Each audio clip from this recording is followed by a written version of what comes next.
I am Swati, your biology teacher, and the topic for today is DNA, the transforming principle.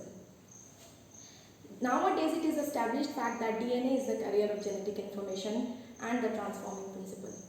But how and when it all started? When did we start? When did we inquire that which molecule inside the cell codes for the genetic information? It all started with the experiment of S.F. Griffith in 1928. In 1928, Griffith accidentally came up to the transforming principle. Actually, Griffith was trying to develop vaccine against pneumonia. Griffith के समय में 1928 में pneumonia was an epidemic, तो उस समय कोई antibiotic था नहीं, तो उन्होंने वैक्सीन डेवलप करने का सोचा. Now the bacterium that caused pneumonia was streptococcus pneumoniae. Streptococcus pneumonia. Now this bacteria had two strains. There were two strains of this bacteria. One was smooth strain and another one was rough strain. I have denoted smooth by S and rough with R. So he studied the two strains of this bacterium, the Streptococcus pneumoniae, which caused pneumonia. The smooth strain was virulent, that is, was capable of causing pneumonia, whereas the rough strain was benign or incapable of causing pneumonia and therefore avirulent. Now, what Griffith tried to do? उन्होंने vaccine develop करने के लिए heat kill करके smooth cell को माइस में inject किया. Heat kill s cells को, bacterial cells को इंजेक्ट किया. Injected the heat kill smooth cells into mice. Now when he injected, उन्होंने ये सोचा था कि जो स्मूथ सेल है, अगर मैं उसको हीट किल कर दूंगा तो maybe it will work as a vaccine, but it didn't work. So he again tried it in a different case. Now what he did, the rough strain was avirulent, therefore he took the live avirulent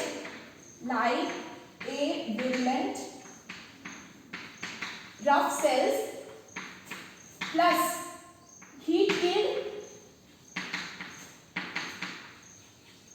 smooth cells in combination. उन्होंने सोचा कि rough cell जो कि एविरुलेंट है, जिससे pneumonia नहीं हो रहा है, अगर उसके साथ उसके साथ अगर smooth cells, heat kill smooth cells को मैं जोड़ दूं तो मे बी ये बूस्टर डोज की तरह काम करे और एक वैक्सीन की तरह काम आए. बट ऐसा कुछ हुआ नहीं. उन्होंने एक बहुत अजीब सी चीज नोटिस की कि माइस को निमोनिया हुआ एंड द माइस डाइड. सो उनके आश्चर्य में ऐसा हुआ कि जो माइस है, जिसमें उन्होंने लाइव एविरुलेंट आर सेल के साथ हीट किल्ड स्मूथ सेल को इंजेक्ट किया था, वो माइस मर गया, उसको निमोनिया हुआ था. जब उसके बॉडी से एक्सट्रैक्ट किया गया तो उसमें से लाइव स्मूथ सेल्स निकले.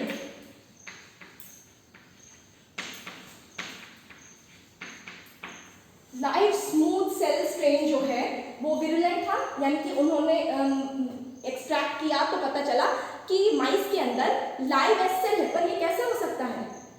अब जो हीट किल स्ट्रेन है वो तो मर चुका है, वो तो जिंदा नहीं हो सकता. तो दूसरा केस ये हो सकता है कि there was some transforming substance, some principle inside the smooth cell which got transferred into the rough cell, which was earlier avirulent, जो पहले avirulent था, पर अब चूंकि उसके पास वो जेनेटिक पार्ट आ चुका है जो कि विरुलेंस के लिए मतलब रिस्पॉन्सिबल है, तो उसको इस पूरे प्रोसेस को ट्रांसफॉर्मेशन कहा गया और जो सब्सटेंस जो स्मूथ सेल से ट्रांसफर हुआ था, हीट किल्ड स्मूथ सेल से ट्रांसफर हुआ था रफ सेल में, वो बेसिकली ट्रांसफॉर्मिंग प्रिंसिपल, उन्होंने नाम दिया ट्रांसफॉर्मिंग प्रिंसिपल का। तो ये पहला एक्सपेरिमेंट था जिसने ये बताया कि there was some transforming substance, some transforming principle. Now इसका नेचर क्या था, बायोकेमिकली ये किस चीज का बना हुआ था, किस क्लास ऑफ कंपाउंड का बना हुआ था, ये पता करने के लिए फर्दर इसमें डीप स्टडी की गई। और इस बार 1944 में, it was in 1944 that 3 people together came for detecting the biochemical constituent of that transforming principle. It was in 1944, a very McLeod McCarthy.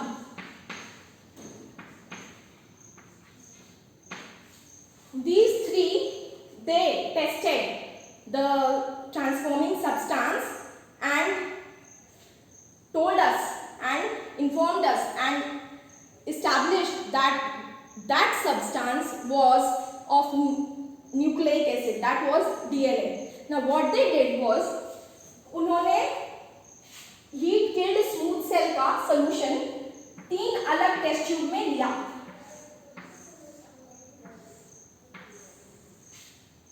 3 test tube में लेने का कारण था, आप जानते हो कि सेल के अंदर न्यूक्लियस होता है और न्यूक्लियस में जेनेटिक मटेरियल होते हैं। तो आपको पता है कि वो जो जेनेटिक मिशर ने ही स्टैब्लिश कर दिया था, फ्रेडरिक मिशर ने way back in 1860s establish कर दिया था कि the genetic material resides in the nucleus. So nucleus के अंदर आज के डेट में हम जानते हैं कि बेसिकली प्रोटीन, आरएनए और डीएनए होता है। तो ये 3 ही कंटेंडर थे जेनेटिक मटेरियल के लिए। देयरफॉर जो अवेरी का एक्सपेरिमेंट है उसमें स्मूथ हीट किल्ड सेल्स को 3 अलग टेस्ट ट्यूब में दिया गया। उनका आइडिया ये था कि हम हर एक टेस्ट ट्यूब में एक पर्टिकुलर क्लास ऑफ कंपाउंड को डाइजेस्ट करेंगे, यानी उसको डीनेचर करेंगे और ये देखेंगे कि उस पर्टिकुलर सब्सटेंस को डीनेचर करने के बाद क्या वहाँ पर ट्रांसफॉर्मेशन होता है। अगर होता है तो वो सब्सटेंस तो रिस्पॉन्सिबल नहीं है ट्रांसफॉर्मेशन के लिए, अगर रुक जाता है तो इसका मतलब कि वो सब्सटेंस रिस्पॉन्सिबल है ट्रांसफॉर्मेशन के लिए। आइए देखते हैं ये कैसे किए। तो 1944 में अवेरी, मैक्लियोड और मैककार्टी, इन लोगों का जो एक्सपेरिमेंट था वो ये था कि इन्होंने हीट किल्ड स्मूथ सेल्स लिया इन तीनों टेस्ट ट्यूब में। मैंने आपको पहले ही बताया कि 3 ही कंटेंडर थे, एक था प्रोटीन, एक था आरएनए और एक था डीएनए। यही 3 कंटेंडर थे मुख्य तौर पर ट्रांसफॉर्मिंग प्रिंसिपल के लिए। तो उन्होंने मान लीजिए इसमें प्रोटीन डाइजेस्टिंग एंजाइम प्रोटीज दिया, इसमें आरएनए डाइजेस्टिंग एंजाइम आरएनएज दिया और इसमें डीएनए डाइजेस्टिंग एंजाइम डीएनएज दिया।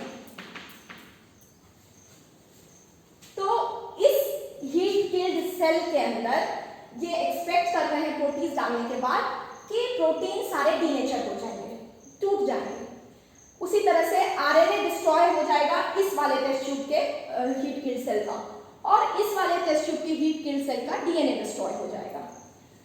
अब उन्होंने इसमें live plus live R cells, अब इन तीनों में लाइव आर सेल दिए गए। जब तीनों में लाइव आर सेल दिया गया तो फर्स्ट केस में पाया गया कि ट्रांसफॉर्मेशन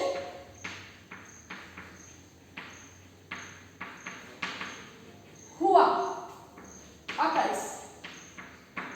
इसका मतलब तो यह था कि प्रोटीन जो है वो जेनेटिक मटेरियल नहीं है, ट्रांसफॉर्मिंग प्रिंसिपल नहीं है, क्योंकि प्रोटीन डिस्ट्रॉय होने के बाद भी ट्रांसफॉर्मेशन हुआ। सेकेंड केस में आरएनए से ट्रीट किया गया है, आरएनए डिस्ट्रॉय हो चुका है, तो यहाँ भी ट्रांसफॉर्मेशन देखा गया। यहाँ ट्रांसफॉर्मेशन देखे जाने से मेरा तात्पर्य है smooth cell, live smooth cell का डिटेक्ट होना। तो इसमें से भी लाइव स्मूथ सेल निकले। There were no live smooth cells, live smooth cells नहीं थे। इसका मतलब ये निकलता है, ये इन्फरेंस ड्रॉ किया जा सकता है कि टेस्ट ट्यूब सी में, जिसमें कि डीएनए को डीनेचर किया गया था, जिसमें डीएनए टारगेट मॉलिक्यूल था, डाइजेस्ट हो गया था, उस टेस्ट ट्यूब में देयर वाज नो ट्रांसफॉर्मेशन। तो ये एक्सपेरिमेंट जो था अवेरी मैक्लेओर मैककार्टी का, इस पर बहुत विवाद हुए। बहुत सारे तब के साइंटिस्ट ने इसको अपोज किया, ये कहते हुए कि गारंटी नहीं है कि पर्टिकुलर एंजाइम से ट्रीट करने के बाद उस क्लास का सारा कंपाउंड डीनेचर हो गया होगा, टूट गया होगा, इसकी गारंटी नहीं है। एंड देयरफॉर ये थोड़ा सा वेग लग रहा है कि हम इस तरह से कंक्लूड कर लें कि DNA is the transforming principle. अब इस प्रूफ को डेफिनेटिव बनाने के लिए, ऑथेंटिकली 100% सर्टिफाई करने के लिए एक और एक्सपेरिमेंट किया गया, which was done by Martha chase and Hershey. Now what they did, Hershey and Martha chase,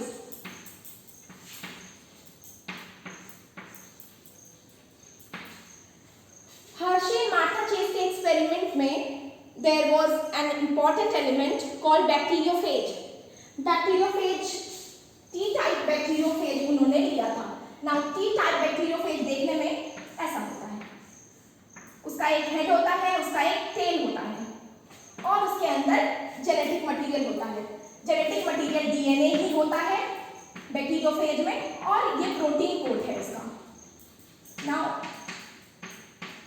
इनकी एक्सपेरिमेंट की नींव इस बात पर टिकी थी कि दो कंटेंडर अभी भी बच रहे थे। लोगों का मानना था कि प्रोटीन जो है वो बहुतायत मात्रा में पाया जाता है न्यूक्लियस के अंदर, और लगभग सारी एक्टिविटीज में प्रोटीन का इन्वॉल्वमेंट है, तो प्रोटीन एक स्ट्रॉन्ग कंटेंडर था जेनेटिक मटेरियल के लिए।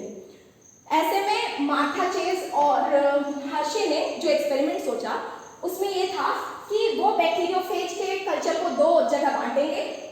एक में वो रेडियो लेबल करने का कोशिश करेंगे डीएनए को, और एक में, एक कल्चर में वो रेडियो लेबल करेंगे प्रोटीन को।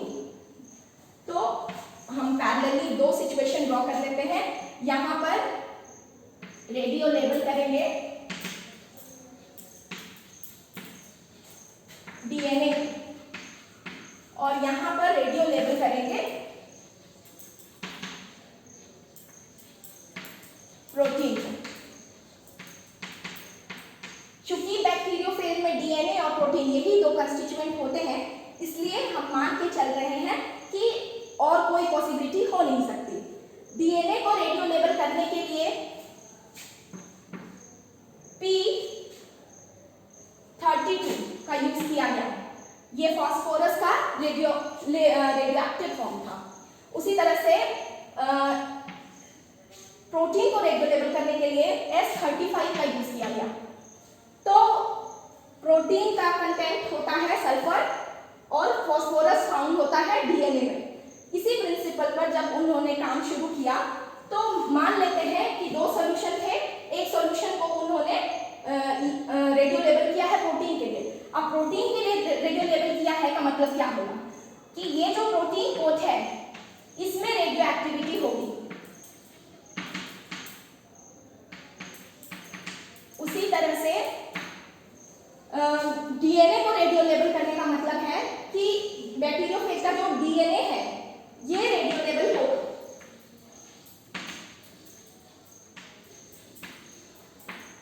अब इन्होंने दो कॉलोनीज ग्रो की, एक ऑर्गेनिज्म की जिसको एस्चेरिशिया कोलाई के नाम से जाना जाता है, क्योंकि बैक्टीरियोफेज डिस्ट्रॉय करते हैं बैक्टीरिया को, और स्पेसिफिकली उनके एक्सपेरिमेंट में इकोलाई यूज हुआ था। तो उन्होंने इन दोनों सॉल्यूशन से इकोलाई सेल को इन्फेक्ट किया ना। उनका ये मानना था कि जो भी जेनेटिक मशीनरी इकोलाई का टेक ओवर करता है और अपना कॉपीज ग्रो करवाता है, वो सेल के अंदर पेनिट्रेट करेगा। अगर बैक्टीरियोफेज का रेडियो एक्टिविटी अंदर गया, ऑब्वियसली अगर डीएनए अंदर जाएगा तो सेल के अंदर डीएनए मिलना चाहिए, रेडियो एक्टिव डीएनए मिलना चाहिए। और अगर सेल के अंदर प्रोटीन जाएगा तो इकोलाई सेल्स के अंदर रेडियो एक्टिव प्रोटीन मिलने चाहिए, ऐसा उनका मानना था और वो सही भी था।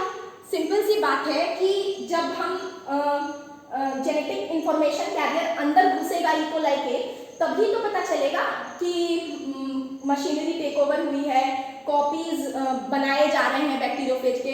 तो उन्होंने रेडियो लेवल जो दोनों केसेस थे उनमें इकोलाई के कल्चर डाले और आफ्टर से 30 मिनट्स ऑफ एक्टिविटी के बाद उन्होंने पूरे सॉल्यूशन को सेंट्रीफ्यूज किया। नाउ सेंट्रीफ्यूज क्या है कि ये डेंसिटी ग्रेडियंट पर काम करने वाला apparatus है। तो जैसे आपके घर में मिक्सर ग्राइंडर है, उसी तरह से सॉल्यूशन को टेस्ट ट्यूब में डाल करके सेंट्रीफ्यूज के अंदर डालते हैं और डेंसिटी ग्रेडियंट के अकॉर्डिंग वो सेपरेट हो जाता है। अब इस केस में, जिस केस में प्रोटीन था, जब सॉल्यूशन को जो टेस्ट ट्यूब में जो कल्चर है उसको सेंट्रीफ्यूज किया गया तो पाया गया कि टेस्ट ट्यूब के अंदर दो जगह सेटलमेंट था। ये इकोलाई के सेल्स थे जिनको कि पेलेट कह सकते हैं। इकोलाई पेलेट, पेलेट मतलब जो डिपॉजिट हो नीचे, एंड सुपरनेटेंट, सुपरनेटेंट मतलब जो फ्लोट हो, सुपरनेटेंट जो फ्लोट हो ऊपर। तो इन्होंने पाया कि इस केस में, रेडियो लेवल प्रोटीन वाले केस में, जितनी भी रेडियो एक्टिविटी थी वो सुपरनेटेंट में थी, यानी कि इकोलाई के सेल्स में रेडियो एक्टिविटी रिकॉर्ड नहीं की गई। इसका साक्षात मतलब ये था कि प्रोटीन तो अंदर इकोलाई के नहीं जा रहा, और इससे हम ये इन्फरेंस ड्रॉ कर सकते हैं कि प्रोटीन जो है वो ट्रांसफॉर्मिंग प्रिंसिपल नहीं हो सकता। जिस केस में एक्चुअली इविडेंट हुआ वो था दूसरा केस, जिसमें कि डीएनए रेगुलरली किया गया था। ऐसा देखा गया कि सेंट्रीफ्यूजेशन के बाद कि टेस्ट ट्यूब में जो पहले नीचे इकोलाई के सेल्स थे, इनमें रेडियो एक्टिविटी दिखी, रेडियो एक्टिव फास्फोरस दिखा। तो इससे फाइनली, डेफिनेटिवली और अनएम्बिगुअसली ये कहा जा सकता है कि DNA is the transforming principle. Thank you so much.